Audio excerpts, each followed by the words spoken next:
সকালবেলা ঘুম থেকে উঠেই যদি এরকম ফুলকো ফুলকো ছিদ্রযুক্ত চিতই পিঠা আর মাংস পাওয়া যায় তাহলে আর কি লাগে।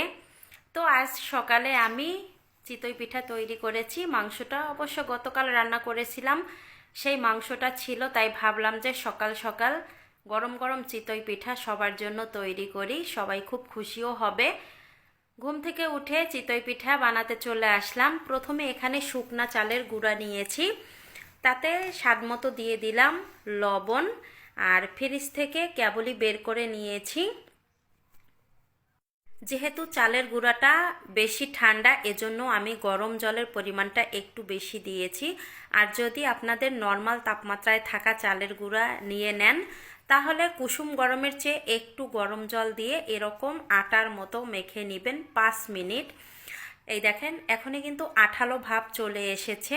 আমি 5 মিনিট মাখিয়ে নিয়েছি। এখনই একটা ঢাকনা দিয়ে ঢেকে আমি 15 মিনিটের মতো রেস্টে রেখে দিব। 15 মিনিট হয়ে গেছে, ঢাকনা তুলে নিলাম। আবারও আমি 1 থেকে 2 মিনিট মাখিয়ে নিব। হাতে সময় থাকলে আপনারা আরও 15 মিনিট রেস্টে রেখে দিতে পারেন, মোট 30 মিনিট।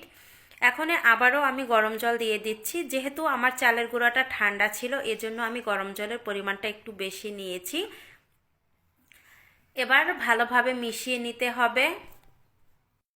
আমি মিশিয়ে নিয়েছি, আর এখানে আরও একটু জল দিতে হবে। এই তো আরও একটু জল দিয়ে আবারও আমি ভালোভাবে মাখিয়ে নিব।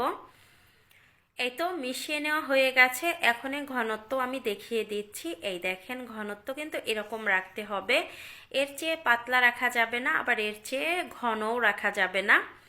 এবার চুলায় চলে আসলাম, লোহার একটা সাজ বসিয়ে দিয়েছি।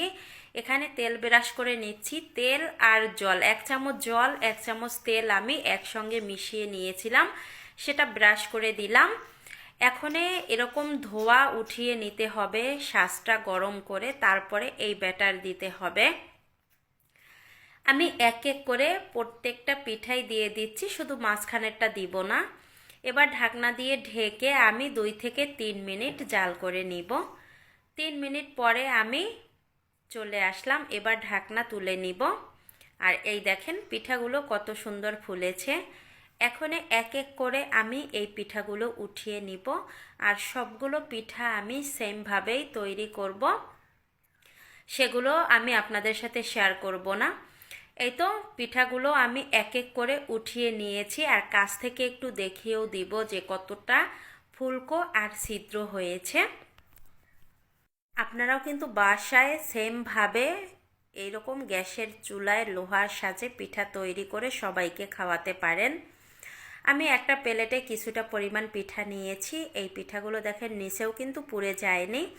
আর একটু ভেঙে দেখাচ্ছি, পিঠাখান অনেক গরম এজন্য ধরতেও কষ্ট হয়ে যাচ্ছে, তারপরে একটু ভেঙে দেখাচ্ছি। এই দেখেন এখন গরম গরম পিঠা আর হচ্ছে গরম গরম মাংস দিয়ে খাবো।